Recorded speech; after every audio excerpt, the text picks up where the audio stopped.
bem-vindas. Hoje é o nosso segundo programa, Saúde Mental Sem Noia, aqui na Toque Online. Eu sou Clarissa Coelho, psicoterapeuta, mentora de desenvolvimento feminino, e hoje vamos falar sobre as tais crenças. Me diz uma coisa, você sabe o que é crença? Crenças são as nossas ideias sobre nós mesmos, sobre os outros e sobre o mundo. Só que elas são tão verdades, mas tão verdades para a gente, que às vezes fica difícil até da gente avançar. E quando isso acontece, é porque temos crenças limitantes.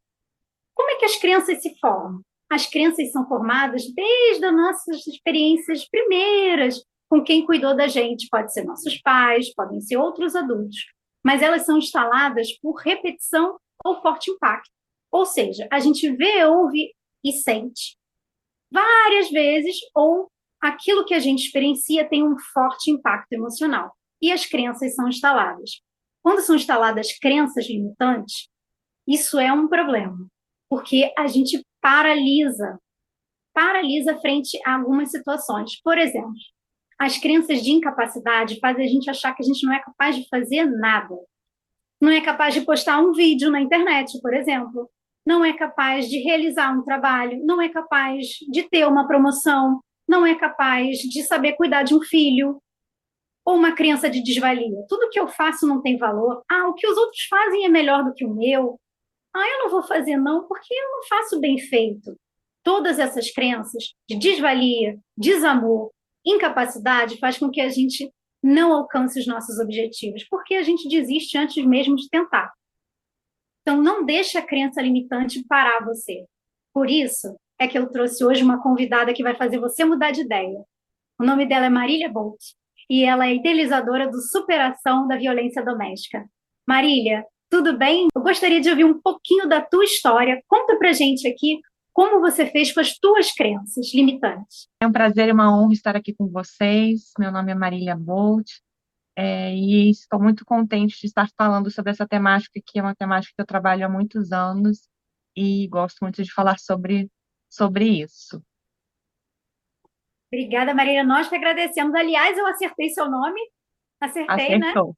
Sim, acertou. Que bom. Marília, conta um pouquinho pra gente como eram suas crenças antigamente e como são agora. Bem, primeiro que assim, minhas crenças assim, em relação à infância, né? Eu não tinha muitas crenças. Eu não sabia nem o que eu queria ser profissionalmente. Eu simplesmente fui vivendo, né, a infância, a juventude, sem saber. Então, assim, eu era muito daquilo que meu pai falava ou alguém me influenciava, né? Uhum. Então, eu não tinha uma crença limitante porque eu me limitava de sonhar ou de pensar ou de desejar algo, né? Então, era algo limitante, né? Completamente limitante. E aí eu Sim, entrei porque no já relacionamento. era algo que era vindo de outra pessoa, né? Então já era limitante por conta de não ser nem seu. Exato. E aí Uhum. depois eu entrei num relacionamento extremamente abusivo, que durou cerca de 8 anos, foi um casamento. E nesse casamento eu ouvia muitas frases que eu não sabia fazer nada, que eu não era inteligente, que eu não tinha jeito para trabalhar, que eu era muito boa na cozinha. Então ele dizia assim, a gente tinha a mesma profissão, mas ele falava assim, né, a profissão dele, o sobrenome dele e aí dizia assim, Marília Tortas, né? A Marília serve para fazer tortas e não profissionalmente, né? Eu sou advogada, então eu Uhum. trabalho dentro desse contexto, mas ele me diminuía e Valorizava, né? eu Uhum. acreditava nessas mentiras, né? E aí, quando eu rompi o relacionamento abusivo, né? Eu fui expulsa da minha própria casa, eu ainda era estagiária de direito na época, eu ainda estava com ele, tive que terminar, foi muito difícil. Mas vencer essas crenças limitantes que ele falou comigo por tanto tempo foi muito difícil, porque eu precisava romper anos, né, de alguém falando no seu ouvido que eu não podia, né? Então, assim, eu comecei quando caiu a ficha, né, que eu tinha essas crenças limitantes, assim, que eu precisava romper isso, eu estava em Brasília numa conferência e aí eu caí, né, em mim e percebi que eu estava me limitando de crescer profissionalmente, né, e de crescer academicamente por conta do que ele falava que eu não era inteligente. E eu sempre fui uma boa aluna. E aí eu Uhum. decidi que eu queria fazer mestrado. Então tentei a primeira vez, não passei, tentei a segunda vez, não passei. E no final eu consegui passar na Unirio, né, em segundo lugar no processo seletivo, né, numa faculdade federal aqui do Rio de Janeiro. Sim. E agora estou terminando o mestrado e sou tido como uma ótima aluna, né? Então, assim, tudo aquilo que falava a meu respeito e que eu acreditei por muitos anos não era verdade. E mesmo o primeiro processo seletivo e o segundo que eu fiz também, eu reprovava na entrevista. Não é porque eu não sabia falar, né? Já tinha algumas cartas, eu acho que marcadas ali.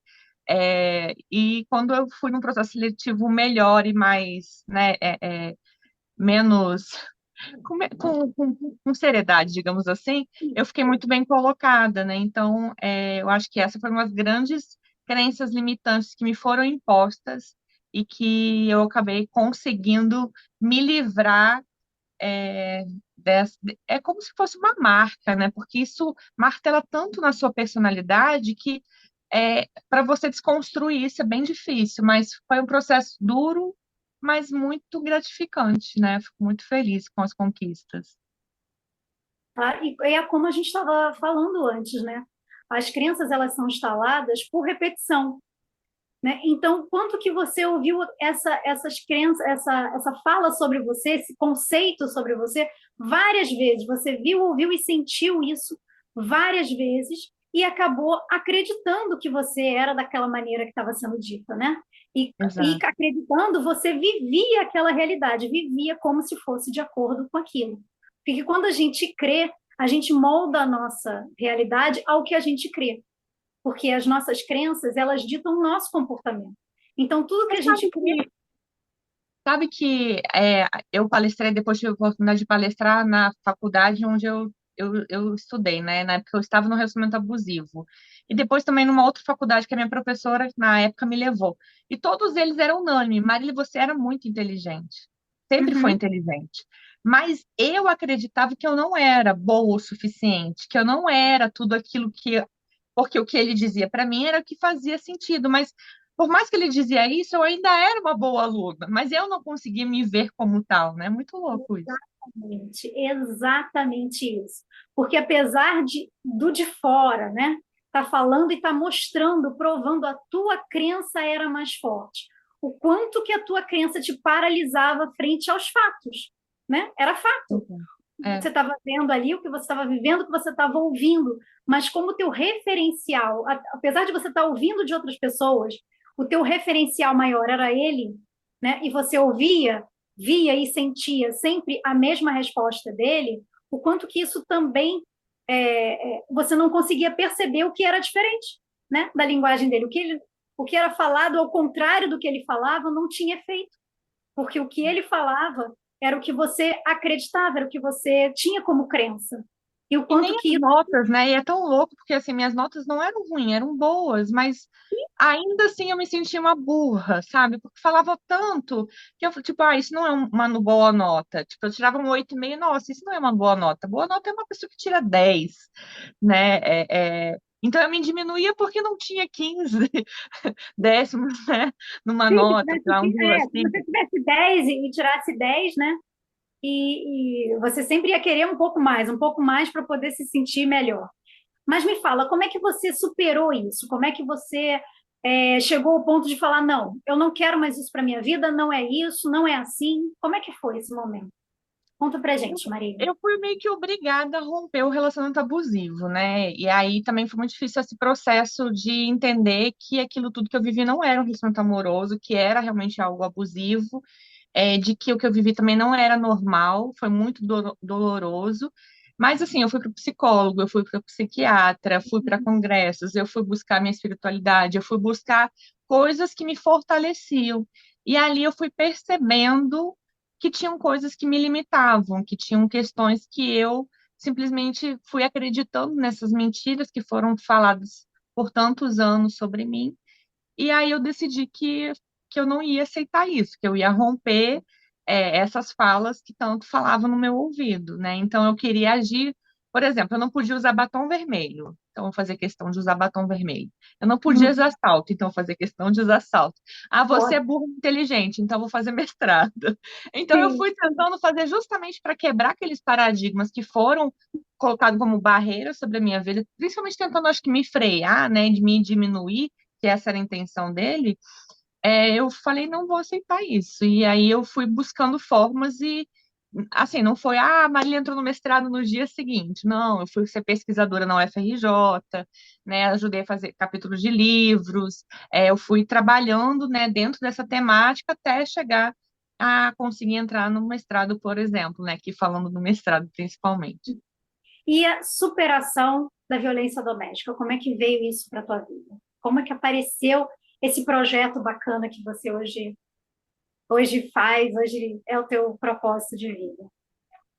Ele surgiu, foi da minha dor, né, de tudo que eu vivi.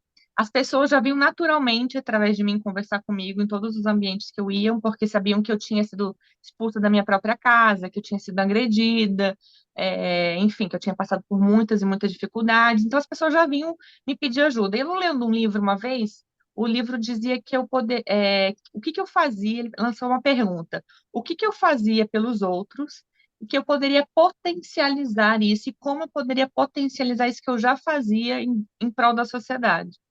E eu pensei, bom, eu já ajudo muitas mulheres em relação ao auxílio, né? As mulheres em situação de violência doméstica. Eu posso criar uma rede social. E aí nasceu o Instagram, nasceu o Facebook, o canal do YouTube no mesmo dia. Inclusive, agora em dezembro, a gente está completando 5 anos, né, de projeto. E hoje nós atendemos mulheres do Brasil inteiro e até do mundo, que falam português. E nós temos um grupo de acolhimento com as vítimas de violência, com auxílio psicológico ou estagiário de psicologia. E nós temos auxílio, né, também com relação ao empreendedorismo e também voltado para atendimento jurídico. Que ótimo, parabéns, Maria. Suas considerações finais, uma mensagem para a nossa audiência. Deixa sempre as suas redes aqui, um contato para que elas possam buscar você, conhecer um pouquinho mais do seu trabalho. Bom, eu queria agradecer, né, pelo convite, estar aqui com vocês é um prazer e vamos juntas rompendo todas essas crenças limitantes que realmente nos paralisam, né? No relacionamento abusivo, além disso, o medo também nos paralisa. Então, se você, por um acaso, se identificou com alguma fala ou se você se percebe dentro de algo abusivo, tem a nossa rede social que se chama Superacão, né, no Instagram, Superacão da Violência Doméstica, tudo junto, ou no Facebook Superação da Violência Doméstica, ou no canal do YouTube, e tem muitas palestras, tem muitos conteúdos lá para poder te auxiliar, e nos chama no privado também, ficamos à disposição. Obrigada aí pela atenção de vocês, estamos à disposição de todas e todos. Marília, seu projeto é lindo, nós que agradecemos a sua participação. Muito obrigada.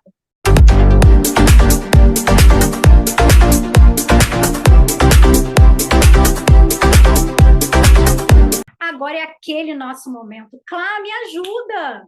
Tudo bem, eu vou te ajudar. Pega uma folha de papel, divide em duas partes. Na primeira parte, você coloca todas as crenças limitantes que você quer se livrar.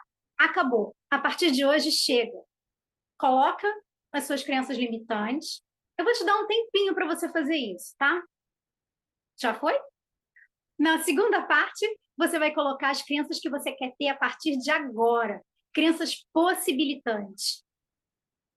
Vou te dar mais um tempinho. Pronto, né? Sei que você já fez. Você já sabe isso de cor. O que você vai fazer? Dá um risco bem grande na parte de crenças limitantes e coloca a parte de crenças possibilitantes bem à vista. Por quê? Porque você vai ter que treinar. Não é assim, né? Você achou que um exercício só ia resolver o seu problema? Você vai ter que ler e fazer tudo que você escreveu nesse papel. Todos os dias. Sim. Por quê? Porque você trabalha a tua crença limitante desde sempre. Ela já está muito fortalecida. Agora você precisa fortalecer a sua crença possibilitante. Vai lá, conto com você. Eu sei que você vai dar conta dessa. Se ficou alguma dúvida, escreve para mim suas dúvidas ou coloca sugestões de temas que a gente pode trazer aqui nos próximos programas. Até lá. Um grande beijo.